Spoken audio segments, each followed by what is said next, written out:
أعوذ بالله من الشيطان الرجيم بسم الله الرحمن الرحيم السلام عليكم ورحمة الله وبركاته. And welcome to another one of your G1 classes, everybody. I hope you're all doing well today, inshallah. And as always, we are going to start our class with an opening prayer. So if I could please request our support teacher, co-host, to call a student to the mic. Assalamu alaikum, co-host. Wa alaikum assalam. Can I request G808 to unmute their mic? Jazakumullah. G808, Assalamu alaikum. Assalamu alaikum. Wa alaikum salam. How are you doing today? Good, how are you? I'm good too, alhamdulillah. Jazakumullah for asking. So would you like to start off with the awud and tasmiyah, and then inshallah I'll lead you into the recitation, okay? أعوذ بالله من الشيطان الرجيم بسم الله الرحمن الرحيم. Well done, mashallah. And if you can please recite after me. Allahumma inni Allahumma inni as'aluka as'aluka ilman nafi'a. ilman nafi'a. Okay, let's try that one more time. Ilman Ilman nafi'a. nafi'a. Well done, mashallah. Very nicely recited. And could you also please read out the English translation for me? Oh Allah, I ask your beneficial knowledge. Well done, mashallah. And that's hadith number 925 from Ibn Majah. Jazakumullah for coming to the mic, mashallah. That was very, very nicely recited. Jazakumullah. Allah Hafiz. Allah Hafiz. Okay, so as always, we are going to take a look at our class etiquettes, and then there's a few announcements I need to make, so we'll get that all done out the way as well. So make sure you have joined the class having done your wudu. Make sure you're also wearing clean clothes and that your head is covered. Also, it's very important that you are sitting in a quiet place to eliminate any sort of background noise or distraction, and make sure you've got a parent or supervisor there with you just in case you need any help from them. And most importantly, make sure you have signed in with the correct IDs, okay? So use this time right now to go into the participant list, to find yourself and to rename yourself if you have happened to find yourself signed in with the incorrect ID, okay? As we can only call correct IDs to the mic. So let's try and do that now, please. Okay, so just to mark down your attendance, everybody, there should be a form in the chat box for you now that our support teacher has kindly posted for us. So if you guys can all just go and write your name down in the Google form, your ID, your G1 ID, and submit that in. That will mark your attendance for us, okay? So please make sure you do that. Do not forget to do that. Jazakumullah. And as you are all aware, this is your second to last G1 class. We've come a long way, alhamdulillah, and I'm very, very happy with the progress you've all made. And it's been a fun couple of weeks. It's been lovely teaching you all. So tomorrow, inshallah, will be our concluding session. All right. And just to make it a bit more fun for you all, we have decided to do a quiz. Okay. Just on your last session tomorrow, there will be a quiz. And what we've decided to do is we've provided you with the questions beforehand. Okay, because you know G1 is all about learning, practicing. So if you wish, you can take a look at these questions, do your research beforehand, and you know, answer the questions accordingly tomorrow, or you can do it without having revise anything. But I would recommend to go through all the content beforehand if that's possible. So here's the first set of questions, and then these are the second set of questions. Okay, and on the link below, as you can see, you are able to find the answers to these questions, and the reference is also been given as to what page number you'd find the answer on. Okay, so it's very, very helpful. Please try and do that today if you haven't done so already, so you are prepared for the quiz tomorrow. And you can also find this link on the Google Drive as well. Okay, so please make sure if you want to access it that you go to the Google Drive link and access it from there. Okay, these are just a couple of announcements I had to make. Now, let's take a look at what you have covered during the course of this week. Okay, so during the course of this week, you all covered rules related to Hamza on vowel, Hamza on ya, and blank vowels. Okay, so what do you do in a situation where there is a vowel and there is a little Hamza on top? Or what do you do in a situation when there is a ya and there's a Hamza on top? Okay, because do you read the vowel? Do you read the Hamza? What goes on in those situations? So this is something that you covered or you went through during the course of this week. And you've also been reciting a new surah every single day and practicing that. So inshallah, today we will be going through Surah AlHumaza. All right, and I will be calling students to the mic and practicing some of the surahs which we have covered so far, and you'll get to choose which surah you'd like to recite. So that's perfectly fine. So this is the recap of what you've gone through during the course of this week. Now, before we go on to our surah, I just wanted to give a quick recap as to what Hamza on vowel, Hamza on ya, and blank vowel really means. What are these rules? So, if you take a look, Hamza on vowel, as it says literally just in the title, Hamza on vowel is when there is a vowel with a Hamza on top, okay? So in other words, if we take a look at this first example here together, all right, I've highlighted it for you. You can see, if I read this example out for you, أعوذ بالله من الشيطان الرجيم يبدأ. Now, in this situation, you can see just in the letter highlighted in red, there is a vowel and it's got a Hamza on top, okay? So in this situation, you would always give priority to the Hamza, all right? And you will always find a Hamza carrying either a Dhamma or a Tanveen on top. So there is a vowel, you would normally always find it with a Hamza carrying either a Dhamma or a Tanveen on top. And by Tanveen, we mean double stroked letters. So like double strokes of Fatha. So Fathatain, Dhammatain, Kasratain. And this is something that we all went through during the beginning of the course. So that's what Tanveen is, all right? So if you see Hamza with the Dhamma, Tanveen, that's the way it would normally appear as on top of a vowel. And you would normally forget about the vowel, so ignore the vowel, and you will pronounce the Hamza and the stroke that's on top of the Hamza, of course, as well. So when I was reading this example, I said yabda'u. So I pronounced the Hamza and the Dhamma by saying u at the end, but the vowel had no sort of influence on my recitation. So we totally, fully ignored the vowel. Okay. So before we go on to our next rule, just recap that quickly. If I could please request our co-host to call another student to the mic so we can go through a couple of examples.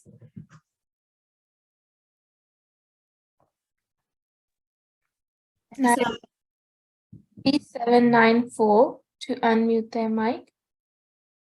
Jazakumullah. G794, Assalamu alaikum. Wa alaikum assalam. How are you doing today? I'm good. How are you? I'm good too, alhamdulillah. Jazakumullah for asking. So did you understand what I was talking about? If there is a vowel and there is a Hamza with either a Dhamma or Tanveen on top, what we should do? Yes. Okay, what should we do if there is a vowel and there is a Hamza that carries a Dhamma or Tanveen? What should we do to that? So we ignore the vowel and then we pronounce the Hamza. Absolutely, well done, mashallah. Very, very nicely recited. So we, not recited, very nicely said. So there is a vowel, and in this situation, you can see there is a Hamza on top. What we are going to do in this scenario is we are going to totally eliminate the vowel, and we are actually going to recite the Hamza instead, and obviously incorporate the stroke on top as well, okay? So do you want to start off with Arabud and Tasmiya? And if you could please read out this first example for me? Okay. أعوذ بالله من الشيطان الرجيم. بسم الله الرحمن الرحيم. آباؤنا.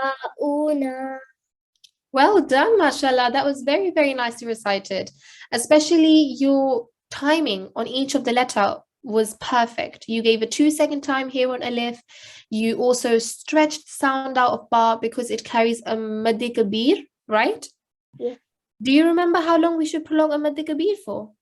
4 to 6 seconds. Absolutely, well done. Very well remembered. So 4 to 6 seconds, you can choose how long you want to recite it for, but you would really stretch out the sound of ba, which you beautifully did. And not just that, you also recited the Hamza, fully ignoring the vowel, which is the total correct thing to do in this situation. So very, very nicely recited, mashallah. Now, could you just recite the second example here as well for me, please? Imru'un. Well done, mashallah, mashallah. Very, very nicely recited as well.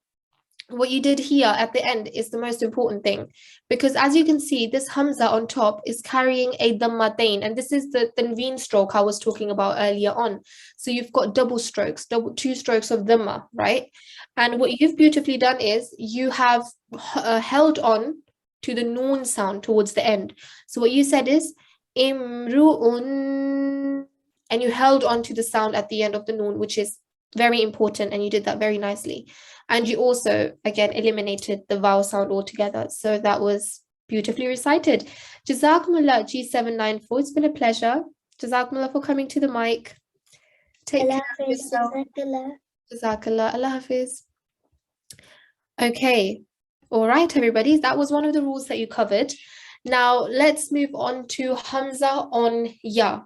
So we've looked at a situation where Hamza can appear on a vowel, but that's not always the case. Hamza can also appear on a ya, the letter ya, okay? And you will normally find Hamza appearing on top of a ya with any stroke, to be honest. It could be a fatha, dhamma, kasra. It could also be a jazm, okay? So it could be any stroke. Whereas with the Hamza on vowel, we learned that it would be a dhamma or tanveen on top. With Hamza on ya, we have found out that it can be any stroke. Okay, and what we will do is exactly the same thing as we did with Hamza on vowel. We will fully ignore the letter ya, and we will give priority to the letter Hamza. Okay, so if we take a look at this first example here all together, al-bari'u, al-bari'u. Okay, oo. Over here at the end, I've given the sound of oo. Okay, why have I done that? Because yes, there is a ya, but remember, if there is a Hamza with a stroke on top, the Hamza will always take priority, which means that we will ignore the ya altogether. All right, so that's what we've done in this example here. So again, we're going to call one more student to the mic to go through the next 2 examples for me. So co-host, could I please have a student to the mic? Can G833 unmute their mic? Jazakumullah. Student G833, Assalamu alaikum. Assalamu alaikum. Wa alaikum salam. How are you doing today? Alhamdulillah. How are you? I'm good too, alhamdulillah. Jazakumullah for asking. So did you understand the rule of Hamza on ya? Yes. What should you do if there is a Hamza that's got a stroke and it's on top of a ya? What should you do in that situation? We should ignore the ya. Good, well done, mashallah. So you should always ignore the ya if there is a Hamza on top which is carrying a stroke, okay? Now, do you want to start off with Ta'awud at-Tasmiyah? And could you please read out this highlighted example here for me?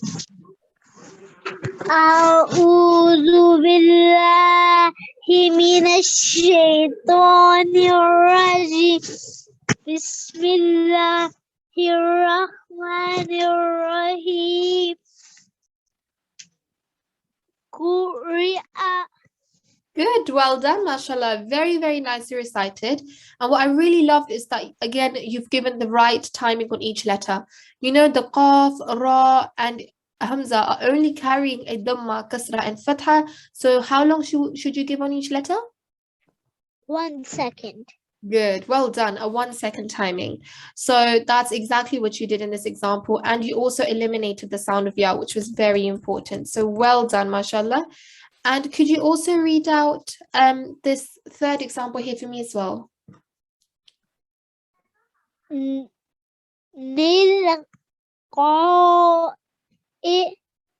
Good, well done. Now remember, this letter is a ta, okay? If it's 2 dots, it's a ta. If it's 1 dot, it's a noon, okay? So 2 dots will always be a Ta.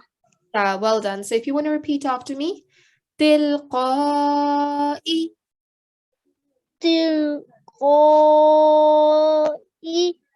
Well done, mashallah. Very nicely you pronounced the qaf sound here. That was very, very nicely pronounced. And you also stretched out the sound of qaf because you know there is a mad kabir. We give a 4 to 6 second timing. And most importantly, more relevant to this rule actually, you eliminated the sound of ya altogether and you pronounced Hamza with a kasra sound here at the end. So mashallah, that was very, very nicely recited, student G833. Jazakumullah for coming to the mic. Take care. Jazakallah, Allah Hafiz. Jazakumullah, Allah Hafiz. Okay, so now we've looked at 2 situations. We've looked at when vowel, there is a Hamza with a Damma Tanween occurring on a vowel. We've looked at when there is a Hamza with any stroke occurring on a ya, and we concluded that we should ignore the sound of ya and vowel. But there are also situations when the vowel is totally blank. It doesn't carry anything, okay? So it will have no sort of marks, strokes, signs, symbol, nothing on it. So what would we do in that situation? The answer to that is, again, very simple. It doesn't carry a stroke, so you give it no sound. You will ignore the letter. That letter, blank vowel, will not be pronounced at all. So let's take a look at this example here. As-salatu. As-salatu. Now, as you would have heard, I said as-salatu. Even though there is a vowel in between, as it doesn't carry anything, it's not a mutaharrik letter. In other words, it's not a letter that carries a sort of stroke, sign, or symbol.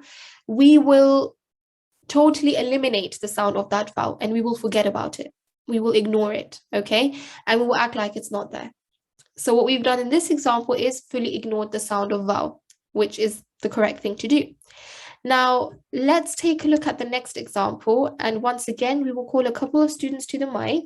So, co-host, could I please kindly have a student to the mic? Can I request G791 to unmute their mic? Jazakumullah. Student G791, Assalamu alaikum. Assalamu alaikum. Wa alaikum salam. How are you doing today? Good, how are you? I'm good too, alhamdulillah. Jazakumullah for asking.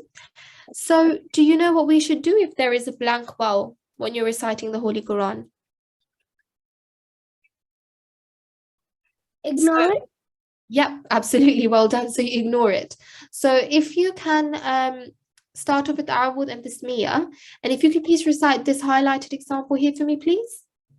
أعوذ بالله من الشيطان الرجيم بسم الله الرحمن الرحيم الزقات. Good, well done, mashallah. Very, very nicely recited.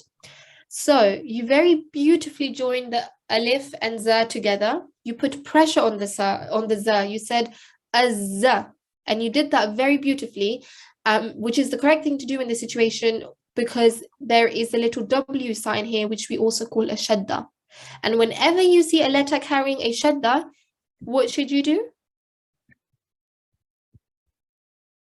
Do you know what to do if a letter carries a shadda? Join it. Join it, yep. And most importantly, you should put pressure on it. Okay, what should you put? Pressure. Pressure, absolutely, well done, which you beautifully did in this example. And very importantly, you also ignored the sound of vowel because you knew it was blank. It didn't have anything on top or underneath. And so we ignored that letter altogether. So you did that very, very nicely. MashaAllah, very, very nicely recited. Jazakumullah for coming to the mic, student G791. Can my sister have a go? What's your sister's ID? G792. Okay, I'm gonna move on to a surah right now, and then I'll call her for that. Is that all right? Yes. All right, Jazakumullah. Okay, so this was just a quick recap of what we have gone through during the course of this week. Now what we're going to do is, as you've been doing it for this whole week, you've been looking at a new surah every day.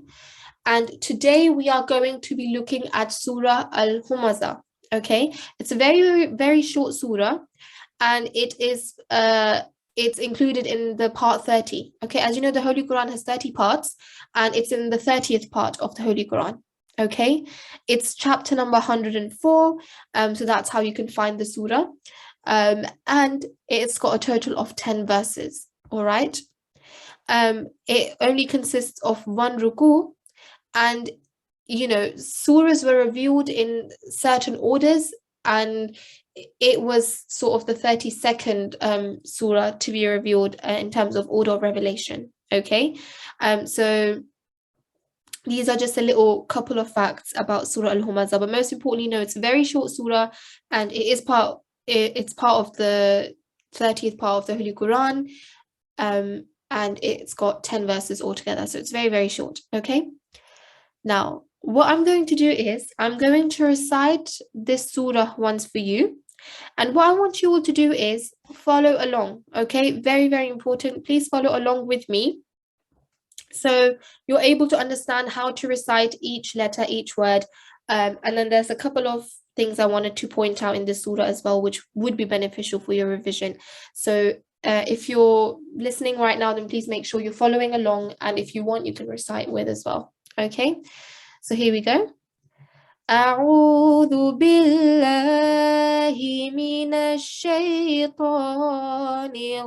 الرجيم. بسم الله الرحمن الرحيم. ويل لكل همزة لمزة الذي جمع مالا وعدده يحسب أن ماله أخلده كلا لينبذن في الحطمة وما أدراك ما الحطمة نار الله الموقدة التي تطلع على الأفئدة إنها عليهم مؤصدة في عمد ممددة. Now, a couple of rules have been applied here. All right, and most importantly, before I go on to any rule, let's talk about a rule which is more relevant to what we've been covering today and during the course of this week. Okay, so if you take a look at this second to last verse, you can see there is a vowel. It's got a Hamza on top, and the Hamza is carrying a sukoon. So it's a Hamza with a stroke. And as we said, if you ever see a vowel with a Hamza on top and it's carrying a stroke, you will always give priority to the Hamza. Okay, so in this situation, we're going to do exactly the same thing. We're going to join the meme to the Hamza Sakin, and we are going to fully eliminate the sound of the vowel. Okay, so this is an instant where that rule would be applied. Okay, very important. Now, during your rules of waqf, there was a rule of ta marbuta that you would have covered. And this rule is that whenever waqf means to pause, remember, pausing. And it was a sunnah of the Holy Prophet ﷺ to pause at the end of each verse. okay? And sometimes we have to pause definitely at the end of each verse because our breath runs out and we can't continue that verse further on. So we have to take a break anyways. So that's when the rule of waqf would always be applied. Now, in this first instant here, let's take a look at the first example. This letter is strange looking. It's a ha with 2 dots on top. And this letter is known as ta marbuta, okay? Now, when you're pausing and you're doing waqf, and this is the letter you're doing waqf on, which in this situation we are, because we've reached the end of a verse and we want to pause on this letter, what you're going to do is you're going to get rid of the 2 dots on top, and you're going to actually replace those 2 dots with a jazm or a sukoon. You can call it a sukoon as well, but you replace it with a jazm, okay? So rather than saying humazati lumazati, you're going to do waqf here. You're going to say humazati lumazah, and you're going to join the za and the ha together, making sure you've eliminated the 2 dots and the kasra, and you've actually just put a jazm there, okay? So this is the rule of ta marbuta, and this has come up many a times in this surah. So you can see this example here, hutamah. You can see it here as well. Again, same thing, hutamah, and here muqaddah. All right, and similarly at the end of the verse here, and here as well. Okay, so this is the rule of ta marbuta. So remember that even though it's like a ta sound, when you're pausing, you're always going to give a ha sound. All right, I know it's a bit confusing. Inshallah, with a lot of practice, you will understand that rule properly as well. All right, so it just needs a bit of practice, and then you won't even have to think about replacing any sort of dot or stroke with a jazm. It will just naturally occur to you, inshallah. So what we are going to do is we are going to call a student to the mic, and I would like to go through the first 2 verses with them.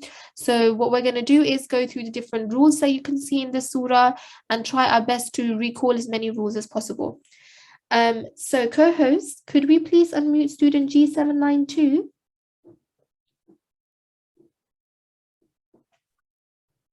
G792. Assalamu alaikum. Jazakumullah. Wa alaikum salam. How are you doing today? Good, how are you? Excuse me. Yep. It says Surah Al-Man, but it is Surah Hamza. That is a very good thing you've caught up on. Jazakumullah for that. I didn't notice that myself, to be honest. I'm very, very sorry about that, everybody. This is Surah AlHumaza. It does say Surah Al-Ma'un, but instead it's Surah AlHumaza. So Jazakumullah for noticing that, G792. Now, have you been understanding the rules so far? Is everything clear to you, making sense? Can you help me? Yeah, I sure can. Do you want to start off with the Ta'awudh and Tasmiyah, and then you can recite after me, okay? Okay. A'udhu billahi minash shaitanir rajim. Bismillahir rahmanir rahim. Well done, mashallah. Very nicely recited. So if you can repeat after me. Wailul likulli Wailul likulli humaza humaza lumaza.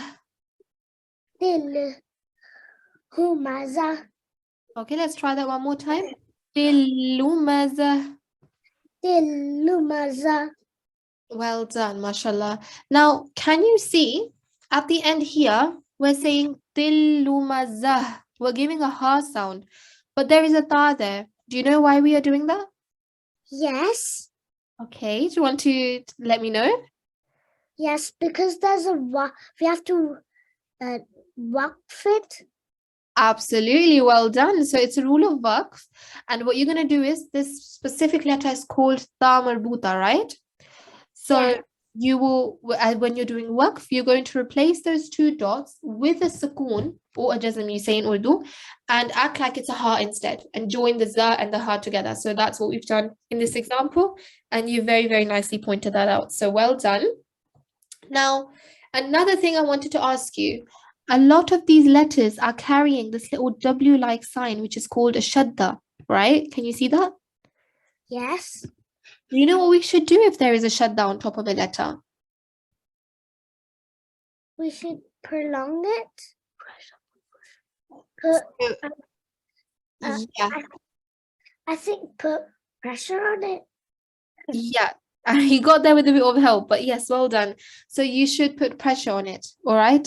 So what happens is there are two strokes when we're reading the Holy Quran, because you know in the Holy Quran when we're reciting it, we're joining letters together constantly, aren't we?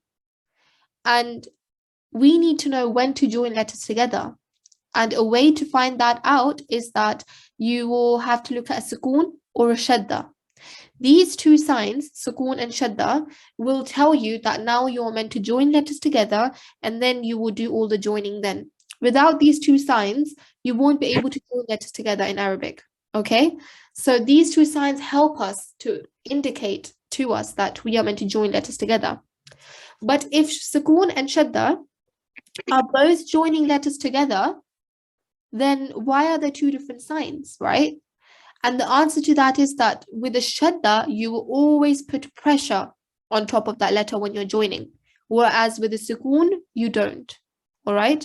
So in this example, waylulli kulli. Kulli. Well done. Can you see we're putting pressure on the lams here? Did you notice Yes, that? Yep. And why were we putting pressure on them? because they have a shadda on them. Absolutely, well done. So I can see you've understood that really well. A shadda is a sign that will allow you to not only join letters together, but also tell you to put pressure on them, which you've beautifully done in this example. So well done. Now let's move on to our second example here. If you want to repeat after me, please. الذي الذي جمع جمع مالا مالا وعدده. وعدده. Well done, mashallah, very nicely recited.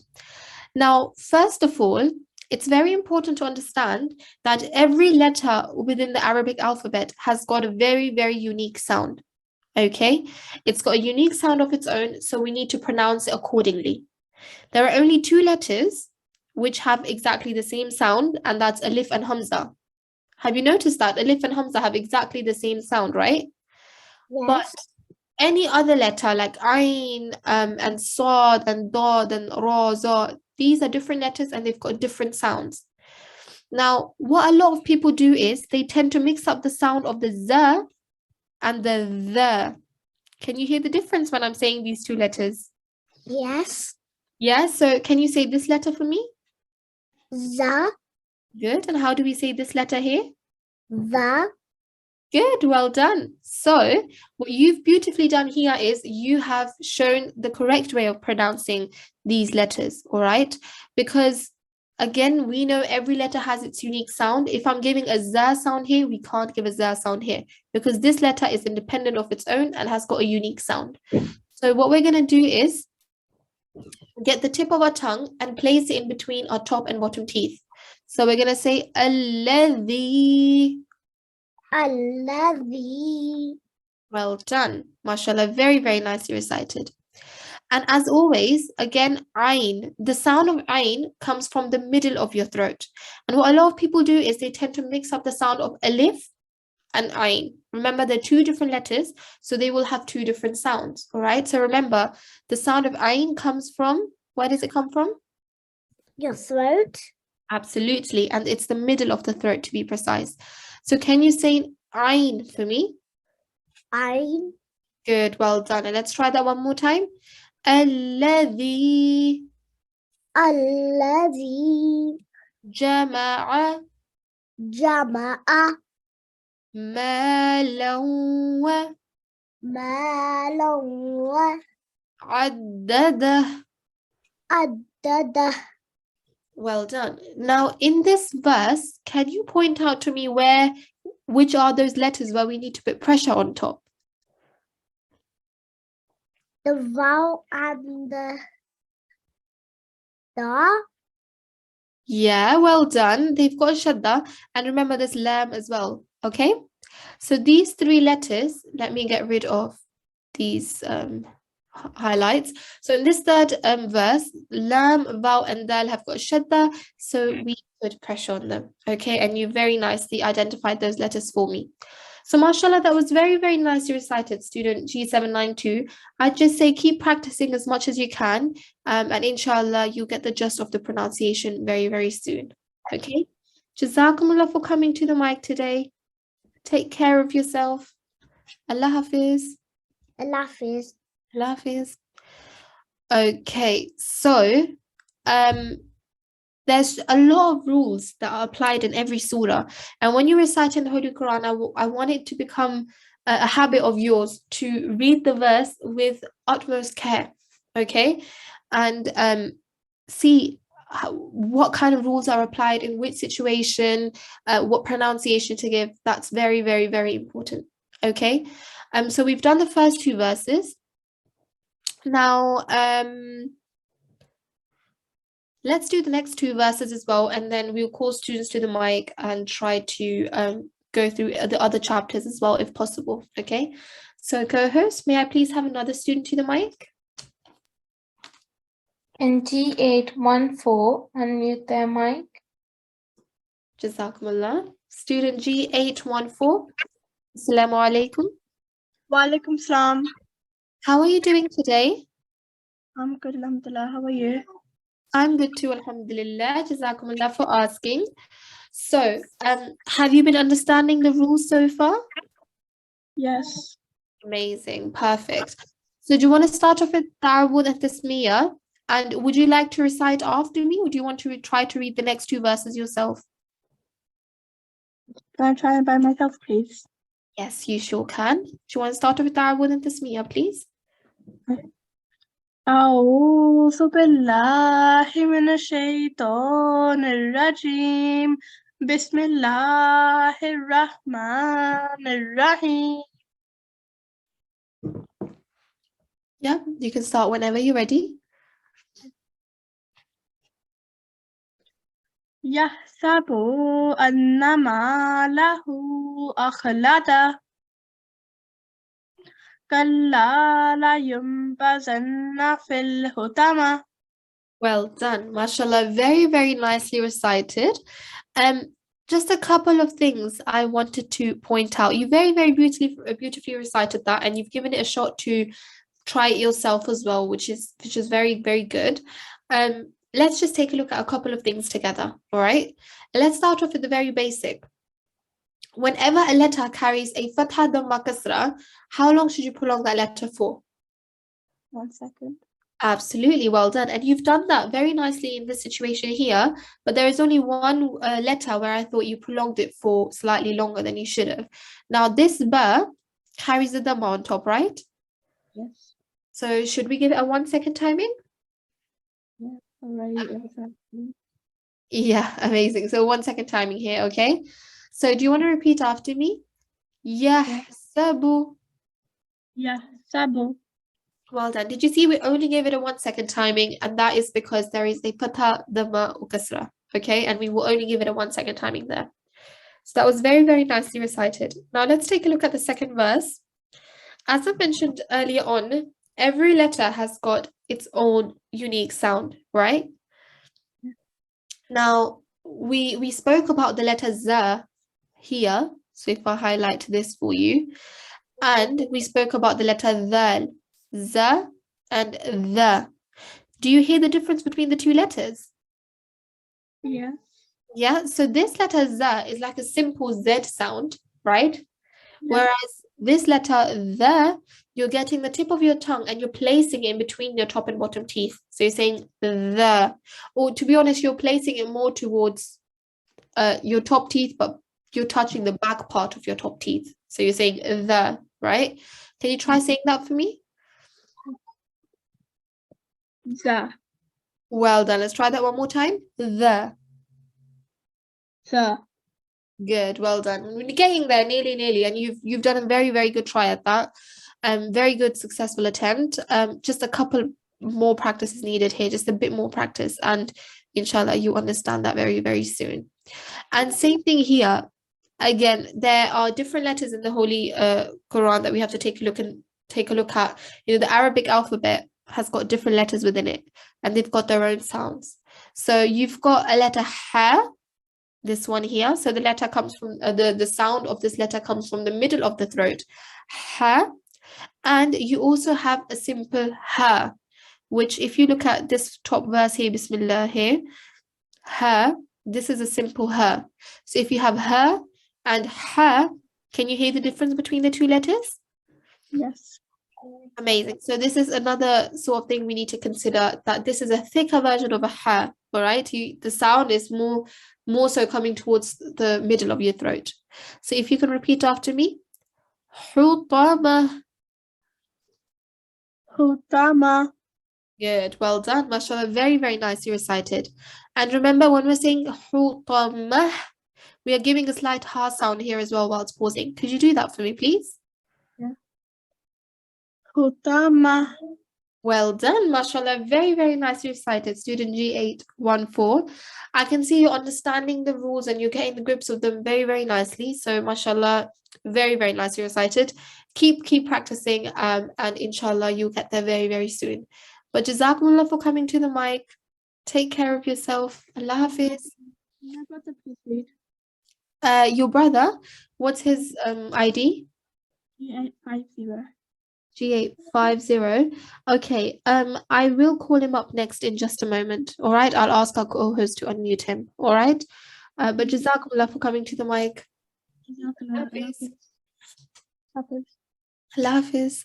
All right, so I wanted to go through a couple of verses of Surah AlHumaza, but what I want to do is allow to give you a chance to choose what surah you'd like to recite. Okay, so during the course of G1 term 8, these are the different surahs that you have covered. All right, so what I would want you all to do is when you are called to the mic, to take a look at which surah you would like to recite first. Okay, so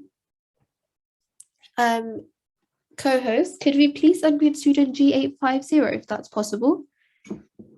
Yes. Can G850 unmute their mic? Assalamu alaikum. Wa alaikum salam. How are you doing today? I'm good. How are you? I'm good too, alhamdulillah. Jazakumullah for asking. So would you like to choose a surah that you would like to recite? Surah Quraysh. Surah Quraysh. Let's pull Surah Quraysh out for you. Here we are. So do you want to start off with A'udhu Billah and Bismillah? And would you like to recite this yourself, or would you like any help with it? I can recite this myself. Perfect, amazing. Let's start off with A'udhu and Tasmiyah. أعوذ بالله من الشيطان الرجيم بسم الله الرحمن الرحيم. Okay, whenever you're ready. Okay. لإيلاف قريش إيلافهم رحلة الشتاء والصيف فليعبدوا رب هذا البيت الذي أطعمهم من جوع وآمنهم من خوف. Okay, well done, mashallah, very, very nicely recited. I can see you have tried your best to read the surah to the best of your ability, and you have really, really tried to incorporate all the different rules and regulations to this specific surah. So that was, mashallah, very, very nicely recited. There's just a couple of things I wanted to point out, all right? First of all, there are certain letters in the Arabic alphabet. Again, remember, this is like the 5th time I'm saying it. It may sound a bit annoying, I'm sorry. But again, we know that every letter has its own unique sound, right? So we need to be able to use that as an indication that we know we need to give a specific sound to each letter. So what you did here is you said was safe. Now remember, that's a sod. There is a letter Sin, which looks something like this. Do you recognize this letter? Yeah, that is not a very good drawing there, but you know, this is the best I can do right now. But this is the letter Sin, and this is the letter Sod. Do you hear the difference between the two sounds? Yeah. Yeah, so very, very important to distinguish the difference. The letter Sin is like a very thin sound, whereas the letter Sod is a very thick sound. All right. And there are 7 thick sounding letters in the Arabic alphabet. For example, Qaf, Kha, Ta, Sod, right? So remember to give a round mouth to these letters when you're reciting them. All right. So do you want to repeat after me? Wasayf. والصيف. Much better, mashallah. You've really, really incorporated the sound of the Sod there. So well done for that. And remember, Ain as well has a very specific sound. And the sound comes from the middle of the throat. Where does the sound come from? The middle of our throat. Absolutely, well done. So when you are joining the Ya and the Ain together, remember you're giving that sound accordingly. So if you want to repeat after me, فَلْيَعْبُدُوا. فَلْيَعْبُدُوا. Well done. And try not to give like a jerking sound, just a simple joining of Ya and Ain, but make sure to give the sound from the middle of the throat. So let's try that one more time. فَلْيَعْبُدُوا. فَلْيَعْبُدُوا. Okay, much better. Just make sure not to give a jerking sound there. And another thing here, mashallah, that was very nicely recited. And here you've got a dhal. All right, can you say the letter dhal for me? Dhal. Okay, well done. Very, very nicely recited. So this letter dhal, again, you get the tip of your tongue and you touch the back part of your top teeth, if that makes sense. So try saying dhal. Dhal. Good, well done. I can see you trying. Mashallah, very nicely recited. And if you can repeat after me, alladhi. الذي. But make sure to give that dhal sound here, okay? Alladhi. الذي. Much better, much better, mashallah. Very, very nicely recited, that is. Okay, perfect. Mashallah, that was a very, very beautiful recitation. Keep practicing. And before I let you go, actually, can you remind me what this sign on top of the ta is called here that I've highlighted? Can't remember what it's called. No worries. So this sign is called Mad Kabir. Okay, what is it called? Mad Kabir. Absolutely. Do you remember how long we need to prolong it for? 46 seconds. Good, amazing. So you prolong it for 46 seconds and it's a Mad Kabir, all right?